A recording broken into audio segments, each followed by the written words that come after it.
Hi hello ನಮಸ್ಕಾರ ಎಲ್ರಿಗೂ. Already front page ನೋಡಿ ನಿಮಗೆಲ್ಲ ಗೊತ್ತಾಗಿರಬೇಕು ಈ ವಾರ ಯಾವ ವಿಡಿಯೋ ಅಪ್ಲೋಡ್ ಆಗಿದೆ ಅಂತ. ಎಸ್, ನಾವಿವತ್ತು ನಿಮಗೆ ತೋರಿಸ್ತಿರೋದು ಮಂಡ್ಯದ ಸೆಂಟ್ ಜೋಸೆಫ್ ಚರ್ಚ್ ಹಾಗೂ ಅಲ್ಲಿನ ವಿಚಾರಗಳನ್ನು ನಿಮ್ಮ ಮುಂದೆ ಇಡುವ ಒಂದು ಚಿಕ್ಕ ಪ್ರಯತ್ನ. ಈಗ ಬರೋ ಇಂಟ್ರೋ ವಿಡಿಯೋವನ್ನು ಈ ಸುಂದರ ಚರ್ಚ್ನ ಛಾಯಾಗ್ರಹವನ್ನು ನಮಗೆ ನೀಡಿದ ನಮ್ಮೆಲ್ಲ ಸ್ನೇಹಿತರಿಗೆ ಸಮರ್ಪಿಸುತ್ತಾ ಬನ್ನಿ ವಿಡಿಯೋ ನೋಡ್ಕೊಂಡ್ ಬರೋಣ. ಬನ್ನಿ, ವೆಲ್ಕಮ್ ಟು ಅವರ್ ಚಾನಲ್.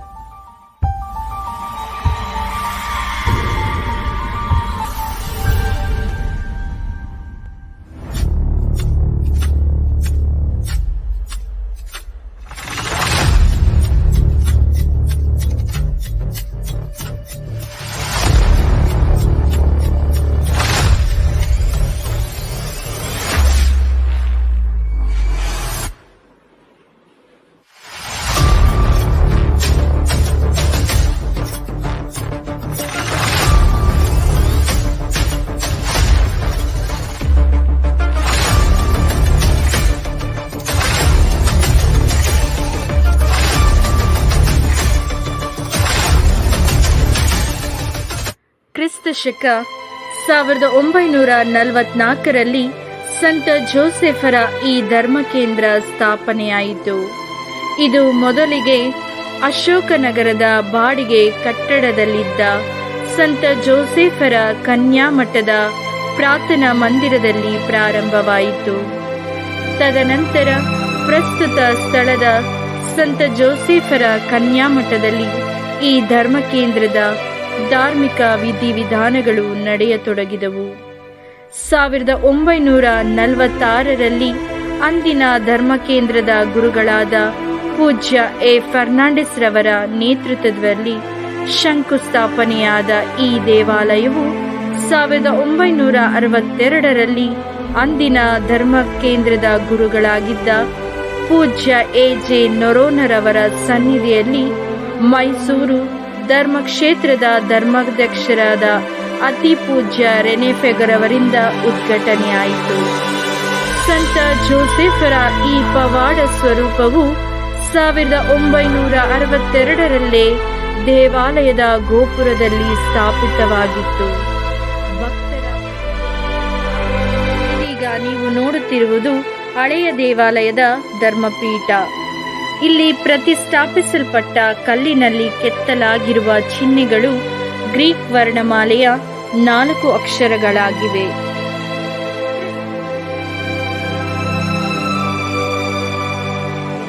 ಈ ಕಲ್ಲು ಹಳೆಯ ದೇವಾಲಯದ ಪರಮಪ್ರಸಾದ ಸಂಪುಟದ ಪೀಠವಾಗಿತ್ತು. ದೇವರ ಒಂದು ವಾಕ್ಯ ಈ ರೀತಿ ಇದೆ: ನಾನು ಬರೀ ಕಲ್ಲು, ಆದರೆ ನಾನು ಏನನ್ನು ಒತ್ತಿದ್ದೇನೋ ಅದು ನನ್ನನ್ನು ಅಮೂಲ್ಯವಾಗಿಸಿದೆ. ಇದರ ಪವಿತ್ರತೆಯ ಚಾರಿತ್ರಿಕ ಸವಿ ನೆನಪಿಗೆ ಇದನ್ನು ಇಲ್ಲಿ ಇರಿಸಲಾಗಿದೆ. 1946ರಲ್ಲಿ ಅಂದಿನ ಧರ್ಮಕೇಂದ್ರದ ಗುರುಗಳಾದ ಪೂಜ್ಯ ಎ ಫರ್ನಾಂಡಿಸ್ ರವರ ನೇತೃತ್ವದಲ್ಲಿ ಶಂಕುಸ್ಥಾಪನೆಯಾದ ಈ ದೇವಾಲಯವು 1962ರಲ್ಲಿ ಅಂದಿನ ಧರ್ಮಕೇಂದ್ರದ ಗುರುಗಳಾಗಿದ್ದ ಪೂಜ್ಯ ಎ ಜೆ ನೊರೋನರವರ ಸನ್ನಿಧಿಯಲ್ಲಿ ಮೈಸೂರು ಧರ್ಮಕ್ಷೇತ್ರದ ಧರ್ಮಾಧ್ಯಕ್ಷರಾದ ಅತಿ ಪೂಜ್ಯ ರೆನೆ ಫೆಗರವರಿಂದ ಉದ್ಘಾಟನೆಯಾಯಿತು.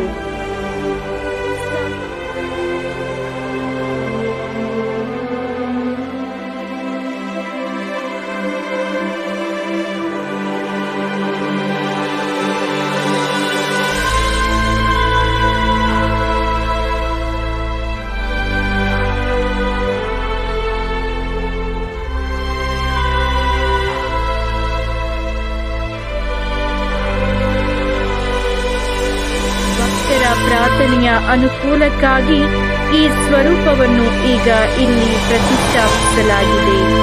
ಯೇಸುವನ್ನು ಆಡಿಸಿ ಬೆಳೆಸಿದ ಈ ಸಂತರು ನಮಗಾಗಿಯೂ ಪ್ರಾರ್ಥಿಸುವರು, ನಮ್ಮ ಕೋರಿಕೆಗಳನ್ನು ಈಡೇರಿಸುವರು.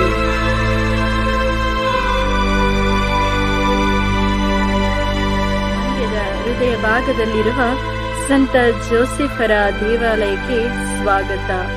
ಬನ್ನಿ, ಇದರ ಒಂದು ಕಿರುಪರಿಚಯ ನಿಮ್ಮ ಮುಂದೆ. ಕಾವೇರಿಯ ಮಡಿಲಲ್ಲಿ ಹಸಿರು ತಾಣವೆನಿಸಿರುವ ಮಂಡ್ಯ ಜಿಲ್ಲೆಯು ಮೈಸೂರು ಧರ್ಮಕ್ಷೇತ್ರಕ್ಕೆ ಸೇರಿದೆ. ಬೆಂಗಳೂರು ಹೆದ್ದಾರಿಯಲ್ಲಿರುವ ಸಕ್ಕರೆ ವೃತ್ತದ ಬಳಿ ನೂತನ ದೇವಾಲಯವನ್ನು ನಿರ್ಮಿಸಿದೆ.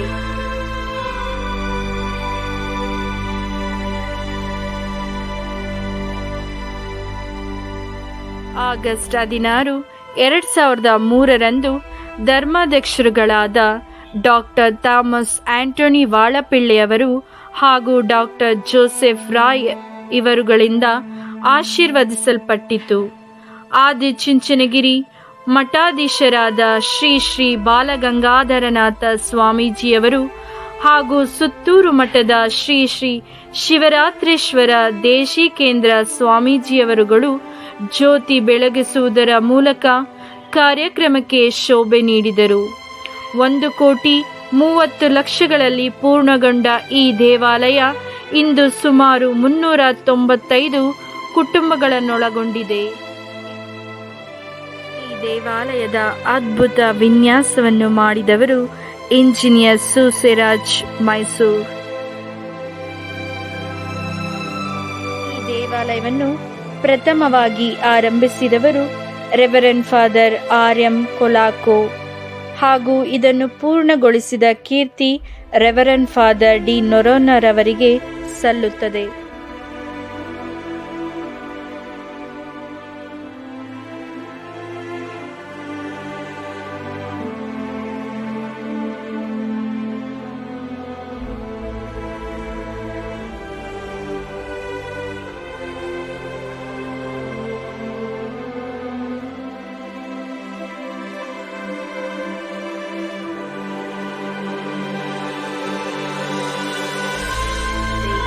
ಈ ದೇವಾಲಯದ ಗೋಪುರವು 110 ಅಡಿ ಎತ್ತರವಿದ್ದು 4 ಬದಿಗಳಲ್ಲಿ ಗಡಿಯಾರಗಳನ್ನು ಅಳವಡಿಸಲಾಗಿದೆ.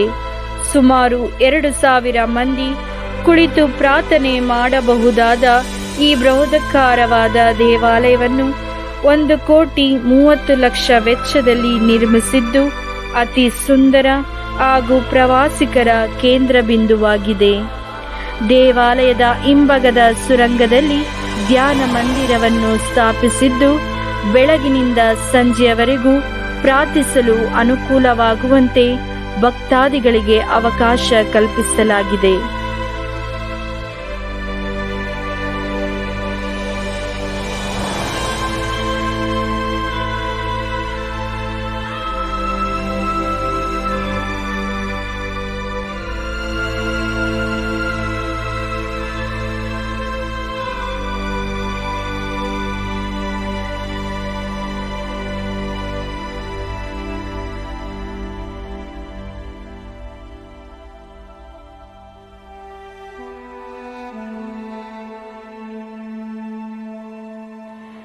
ಈ ದೇವಾಲಯದಲ್ಲಿ ಸೋಮವಾರದಿಂದ ಶನಿವಾರದವರೆಗೆ ಬೆಳಗ್ಗೆ 7 ಗಂಟೆಗೆ ಬಲಿಪೂಜೆಯನ್ನು ನಡೆಸಲಾಗುತ್ತದೆ.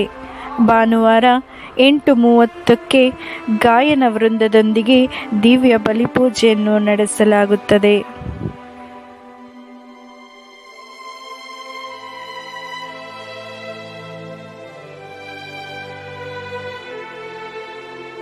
ಎರಡು 2006ರಲ್ಲಿ ದೇವಾಲಯದ ಹಿಂಭಾಗದ ಸುರಂಗದಲ್ಲಿ ಧ್ಯಾನ ಮಂದಿರವನ್ನು ಸ್ಥಾಪಿಸಿ ಧರ್ಮಾಧ್ಯಕ್ಷರಾದ ಡಾಕ್ಟರ್ ಥಾಮಸ್ ಆಂಟೋನಿ ವಾಳಪಿಳ್ಳೆಯವರಿಂದ ಆಶೀರ್ವದಿಸಲ್ಪಟ್ಟಿತು. ಸಹಾಯಕ ಗುರುಗಳಾಗಿದ್ದ ರೆವರೆಂಡ್ ಫಾದರ್ ಫ್ರಾನ್ಸಿಸ್ ಝೇವಿಯರ್ ಅವರು ಮತ್ತು reverend father Stany D Almeida ಇವರುಗಳು ತಮ್ಮ ಸೇವಾವಧಿಯಲ್ಲಿ ಗಣನೀಯ ಸೇವೆ ಸಲ್ಲಿಸಿದರು.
ಮುಂದೆ ಮಾತೆ ಮರಿಯಮ್ಮನವರ ಗವಿ ಮಾಡುವ ಯೋಜನೆಯಲ್ಲಿರುವ ಧರ್ಮಗುರುಗಳು ಧರ್ಮ ಕೇಂದ್ರದ ಭಕ್ತಾದಿಗಳ ಆಧ್ಯಾತ್ಮಿಕ ಸಾಮಾಜಿಕ ಅಗತ್ಯಗಳಿಗೆ ಸ್ಪಂದಿಸುತ್ತಾ ಧರ್ಮ ಕೇಂದ್ರವನ್ನು ಅಭಿವೃದ್ಧಿ ಪಥದಲ್ಲಿ ಮುನ್ನಡೆಸಲು ಶ್ರಮವಹಿಸಿದರು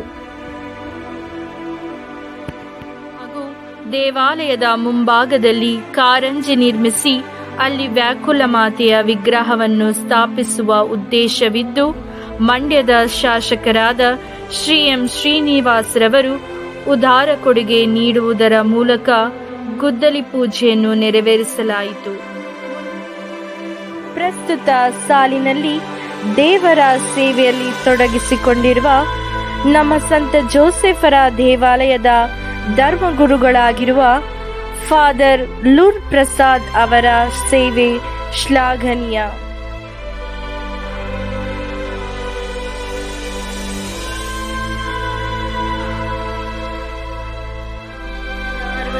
ವರ್ಷಗಳಿಂದ ಸಂತ ಜೋಸೆಫರ ಗೌರವಾರ್ಥ ಧರ್ಮ ಕೇಂದ್ರವನ್ನು ಅಭಿವೃದ್ಧಿ ಪಥದಲ್ಲಿ ಕೊಂಡೊಯ್ಯಲು ಕಾರಣಕರ್ತರಾದ ಎಲ್ಲಾ ಧರ್ಮಗುರುಗಳನ್ನು ನಮಿಸುತ್ತಾ ಧರ್ಮ ಕೇಂದ್ರವನ್ನು ಆಶೀರ್ವದಿಸಿದ ಆ ಭಗವಂತನನ್ನು ಸ್ಮರಿಸುತ್ತಿದ್ದೇವೆ.